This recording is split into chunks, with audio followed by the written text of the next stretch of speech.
Welkom hier by AFGRI se Roberts Corner, saam met my. My naam is Burgess, redakteur van Landbouweekblad, en saam met my hier vanoggend is Ross Simmonds, MD of Financial Solutions, AFGRI. Welcome Ross. En natuurlik Jacob de Villiers, AFGRI bedryfshoof. En vanoggend praat ons bietjie oor Val Boeredag. Ons praat bietjie oor Roberts Corner. So Jacob, as ons met jou kan begin, gee ons net bietjie van 'n agtergrond oor AFGRI se redelike intieme betrokkenheid by Val Boeredag van die begin af, korrek? Dis reg, ja, Chris. AFGRI het 26 jaar terug saam met Val Boeredag begin. Daai tyd 'n nederige begin, 30 mense om 'n bakkie en 'n braaier, en dit het gegroei tot wat ons vandag hierso sien. Ek dink dit sal verkeerd van my wees om nie eers die enorme werk te waardeer wat Waterval Boerevereniging doen om hierdie dag te reël nie. 'n Ou kom hier aan, jy dink is 'n dag of 2. Hierdie ouens werk al vir langer as 3 maande om dit te gee wat ons vandag hier so het. Jacob, ek neem aan dit was 'n bakkie, 'n braaier en 'n bietjie brandewyn. Of praat ons nie daaroor? Nou kom en Joner. Wat onderskei boereverenigings? Hoekom is daar sekere boereverenigings wat die knoop deurhak en ander boereverenigings wat maar net so van middel van die pad bly? Wat is daai magical ingredient wat een boerevereniging meer proaktief maak en meer dinge gedoen kry as 'n ander ene? Dis 'n moeilike vraag om te antwoord, Chris. Ek dink die een ding wat sekere boereverenigings suksesvol doen is ook hulle interaksie met 'n moederliggaam. Het sy dit 'n Mpumalanga AFGRI TLISA is of enigeen van hierdie organisasies wat ook dan seker maak dat die lede hulle mandaat uitvoer. Ek dink 'n ou kry natuurlik individue wat baie meer belangstel om as 'n groep in hulle omgewing 'n verskil te maak. En ou kan nooit die waarde van so 'n boerevereniging onderskat nie. Ek meen van landelike beveiliging en elke liewe ding wat 'n boer naby aan die hart lê, word natuurlik by hierdie boereverenigings bespreek. Ek dink een van die groot uitdagings van boereverenigings as geheel is boere en boerderyeenhede wat groter en groter word. En die omgewing wat deur enkele individue gedek word ook natuurlik moeiliker om te bestuur. Ross, if we can just quickly go over to you, talking about personalities and farmers associations. I mean, we're here at Roberts Corner. Robert Scott, he was one of your colleagues. Just give us a background about why is it called Roberts Corner and what role did he play in making Val Farmers Day such an extraordinary gathering? Yeah, Chris, thanks. So Jacob mentioned earlier, and then you touched on it as well, is the bakkie and a couple of farmers who got together and enjoyed a community and spoke about business, but also built relationships and friendships. And it's my understanding anyway that Robert Scott was the official from AFGRI that arranged that bakkie and brought the farmers together and then bribed for them, gave them a wonderful steak, and you can try it outside in a very special recipe, 2 tons of butter and a lot of salt, and it goes perfectly with a drink of your choice. So Robert was that kind of guy. He worked with us for 17 years in the financial services business. He built very, very strong relationships with farmers and the community. He understood what hard work was, but he also understood what family meant and what farmers meant and what was important to them. And he brought them together. And they built this incredible relationship, which then I think grew into what we see around Val Boeredag today, is more and more farmers gathering and sharing and becoming community. Robert unfortunately passed away after difficulties with COVID in June of 21 after spending 17 years in our business, and it was a massive loss for us. But his legacy and his legend lives on, and we celebrate it today in Robert's Corner and in the legend that he is. And I think that fits really well with the AFGRI 100-year celebration, but also the celebration of legends in the 100 years and in the century that AFGRI's been around. Ross, often, I mean, we know in agriculture it's a business of relationships. Often you do business with people that you like, that you trust. I mean, what are the qualities that Robert had that made him so extraordinary and that made him such a stalwart among the farmers? I think Robert was just really instilled the AFGRI values and was an epitome of AFGRI values. So he just had this incredible integrity. I think you could go and speak to him, and particularly in a financial services environment, you're talking about very, very personal issues. It's your finance, it's what, it's your bank account balance, it's really what making your business tick. And you have to be able to trust that individual and understand that that individual is going to be honest around that information, and that he's not just going to give it out into a broader community. So Robert had incredible integrity, incredible trust, but then outside of the professional side of things, he just had this incredible ability to draw people in. He had a loud laugh, but a very soft way of speaking about him.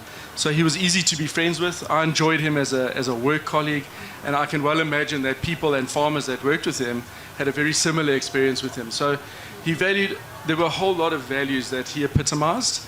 He epitomized the AFGRI values of respect and accountability and trust and integrity.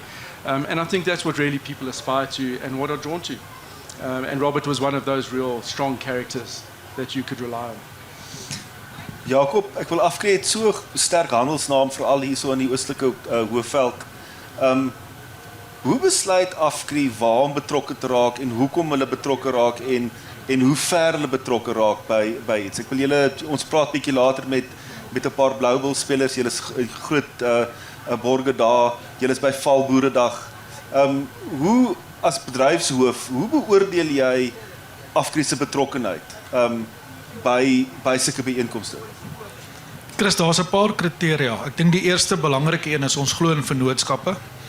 So selfs in moeilike tye staan ons by mekaar. Ons doen wat ons sê ons gaan doen. En natuurlik is dit vir ons belangrik om in gemeenskappe betrokke te wees waar ons besigheid doen. Want die welvaart van die gemeenskap bepaal ons welvaart. Val is vir ons, na my mening, en ek wil nie vergelykings tref nie, redelik uniek in die aanbod na ons klante toe. Dit is een van die min plekke wat jy al die trekkerfabrikate op een dag in 'n land kan sien en vergelykings kan tref. Natuurlik is ons redelik groot in mekanisasie en dit is vir ons belangrik om ook te kan demonstreer wat ons span kan doen. En daarom spesifiek by Val. Maar ons is ook by skole betrokke in ons omgewing, Hoërskool Sekunda, Hoogenout, 'n paar voorbeelde. En natuurlik wil ons teruggee in daai gemeenskappe. Maar dit is ook vir ons om waarde uit die verhouding uit te kry. So dit is belangrik dat ons met mense geassosieer word wat dieselfde waardes het as wat ons het. Ross, for guys like you, getting people like a Robert, I mean, that's your business, isn't it? If you don't have that interface with farmers, guys that farmers can trust, as Jacob was saying, getting involved is one thing, but staying involved and staying engaged is something completely different. How do you find these people? How does AFGRI go about building that architecture of skill that keeps you engaged and involved with the farming community? Yeah, Chris, I think that's a massive challenge in a business like ours. I think we're fortunate that we have quite a depth of talent in our business. Obviously, we go through the normal sort of recruitment processes, and we find people that align with the AFGRI values, etc.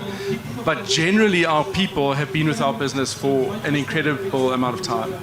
And if I go back to the Robert example, and he was instrumental in the Standerton area, but we have an individual like Peter Creer, who is now operating in the Standerton area, who worked very, very closely with Robert for a long time, and so then understood Robert's values, understood how Robert worked closely with him, and then understood the client base.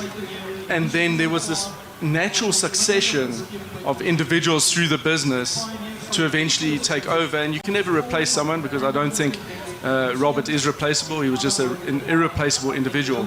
But we have now incredibly strong talent and young people coming through.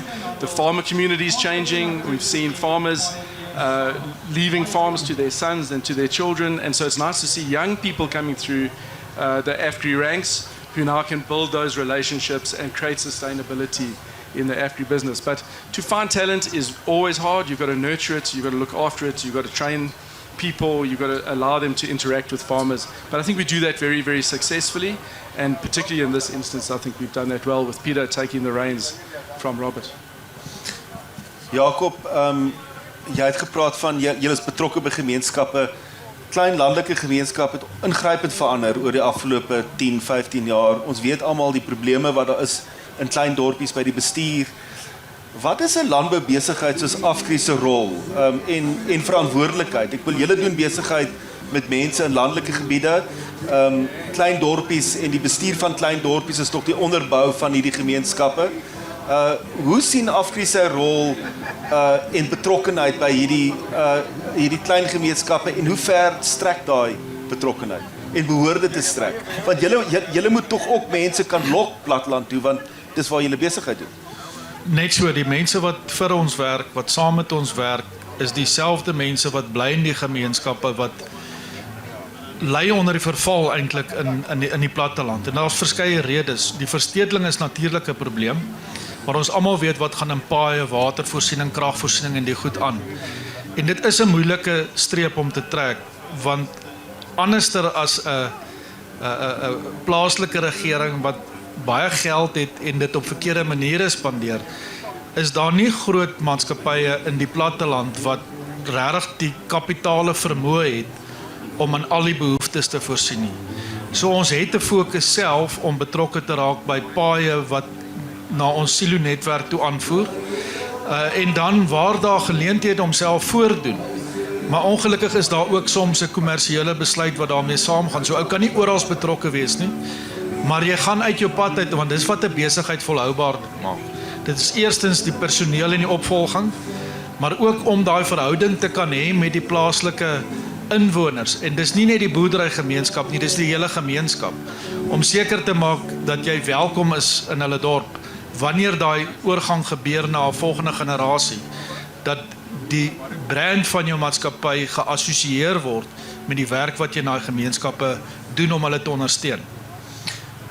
Sukkel julle om mense te kan lok platteland toe? Ek wil, is dit 'n operasionele uitdaging vir julle wat julle doen besig in die platteland? Ek wil julle het mense nodig daar. As daar nie 'n skool is vir iemand om hulle kinders na te stuur nie, dan bly hulle eerder in die stad.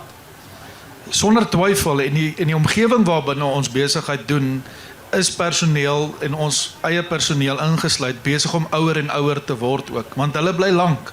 Julle het almal nou onder die hele val gesien vanoggend. Dis moeilik om iemand te kry wat bereid is om sy familie in val te kom vestig, om by die silo te werk, kinders na 'n skool toe te stuur, seker te maak hulle kry kwaliteit opvoeding. So dit is 'n uitdaging om mense op die platteland te kry.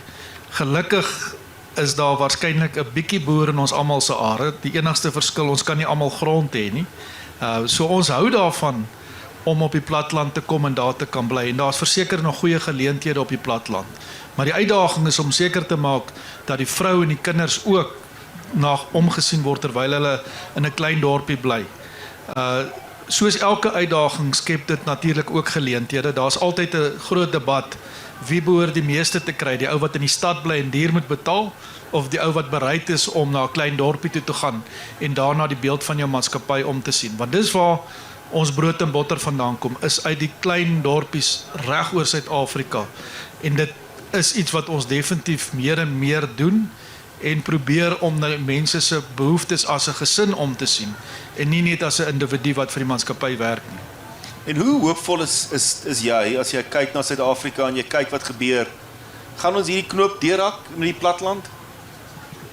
Chris, oom Jan sit hier voor my, so ek moet nou my antwoord baie mooi kies. Ek dink ons al twee was waarskynlik aardsoptimiste en ek het in 'n familie groot geword waar ons altyd eerder die goue randjie as die donker wolk gesien het. Op hierdie stadium, op die kort termyn, my persoonlike mening is die uitdagings is massief. En die land het 'n gat gegrou wat ons onsself baie moeilik gaan uitkry. Amper praat ek politiek. Die uitdaging, dink ek, is die betrokkenheid van gemeenskappe in hulle eie wel en wee. En dit kan 'n ou selfs in die stad sien as jy rondry, die voortuine word ook nie meer so goed versorg nie. Jy sien 'n algemene verval in instandhouding van eiendom.